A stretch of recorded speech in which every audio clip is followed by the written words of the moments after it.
Imagine if you had a pen pal that you wrote to every day, or someone that you spoke to on the phone for years and years, and then you meet them in person for the very first time.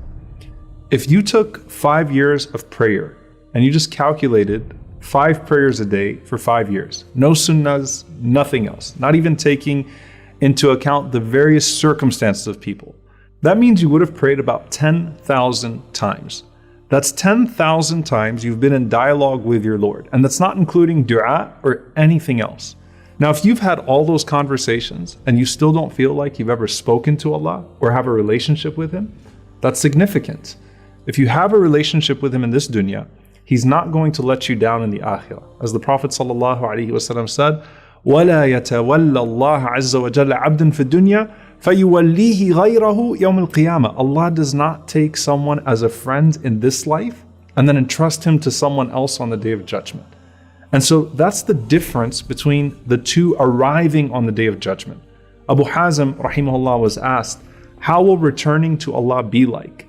He said, as for the obedient one, his return is that of a loved one who is absent, whose family is eager for his return. And as for the sinner, it's like the return of a runaway captive, and his captor is angry.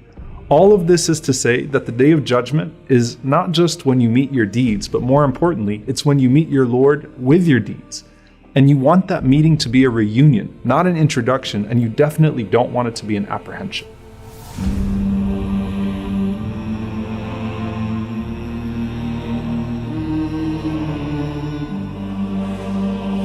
إِنَّا نَخَافُ مِنْ رَبِّنَا يَوْمًا عَبُوسًا قَمْطَرِيرًا. Verily we fear from our Lord a distressful day. فَوَقَاهُمُ اللَّهُ شَرَّ ذَلِكَ الْيَوْمِ وَلَقَاهُمْ نَضْرَةً وَسُرُورًا. So Allah spared them of the horror of that day and gave them radiance and inner joy. The Prophet ﷺ said that Allah has said, by my might, I will never combine in my servant khawfayn wa amnayn, 2 feelings of fear or 2 feelings of security. If he feared me in this world, I will make him feel safe from me on the Day of Judgment. And if he felt secure from me in this world, then I will make him fear me on the Day of Judgment. So those that ignored Allah in this life and were blind to His guidance are ignored by Allah in the afterlife, and they're unable to see Him. They just feel His anger.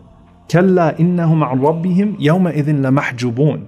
The disbelievers are veiled from Him. And this causes them even greater apprehension because they will know His presence and they will sense His anger, but they see nothing of Him subhanahu wa ta'ala that comforts them. As for the believers, they get to see Him in that assembly, but not in the full sense of blessing that is present in Jannah. So how does Allah arrive to this gathering and introduce Himself to the righteous? The Prophet ﷺ said, يَتَجَلَّى لَنَا رَبُّنَا عَزَّ وَجَلَّ يَوْمَ الْقِيَامَةِ ضَاحِكًا. Our Lord will present Himself to us laughing on the Day of Judgment. Subhanallah. Like Abu Razin radiallahu anhu said when he heard the Prophet ﷺ describe the laughter of Allah, he said, لَن نَعْدَ مِن رَبٍّ يَضْحَكُ خَيْرًا. We will never be deprived of good by a Lord who laughs. And this is a gift to the believers that puts them at ease in that gathering. So who are those we find ease for in this first sight of Allah? Now, you have the continued theme of humility in the ahadith. So there's one hadith, whoever controls his anger at the time when he has the means to act upon it, then Allah will fill his heart with contentment on the Day of Judgment. Allah will restrain his anger from him. But then you have this constant theme with these opening announcements from Allah subhanahu wa ta'ala about the people who are going to be granted contentment. There's one narration with a slight weakness in its chain that the Prophet ﷺ said that Allah will announce on the Day of Judgment, سَيَعْلَمُ أَهْلُ الْجَمْعِ الْيَوْمِ مَنْ أَهْلُ الْكَرَمِ, that the people of this gathering are going to know today who the people of nobility are. And they say, and who are they, Ya Rasulullah? Who are they, O Messenger of Allah? And he said, أَهْلُ الذِّكْرِ فِي الْمَجَالِسِ, those people who are distinguished by their remembrance of Allah subhanahu wa ta'ala.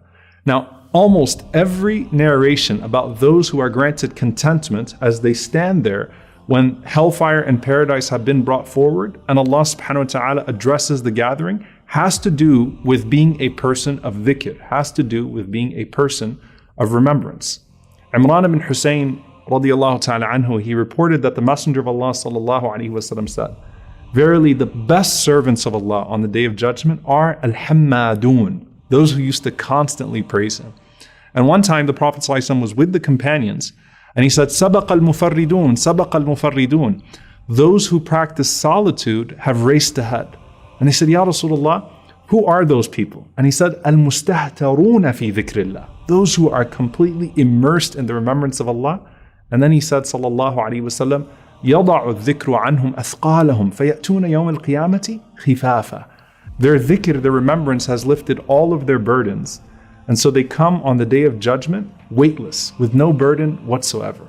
And subhanAllah, you see that Allah starts to call out to them. Now, people of dhikr, they loved the most beloved place on earth to Allah, and those are the masajid, which are the most beloved places to Allah. Why? Because of the amount of dhikr in there, the remembrance of Allah in there. So Rasulullah ﷺ said, Allah announces, Ayna jirani, Ayna jirani, where are my neighbors, where are my neighbors? And the angels, they respond and they say, Rabbana waman yanbaghi an yujawiraka.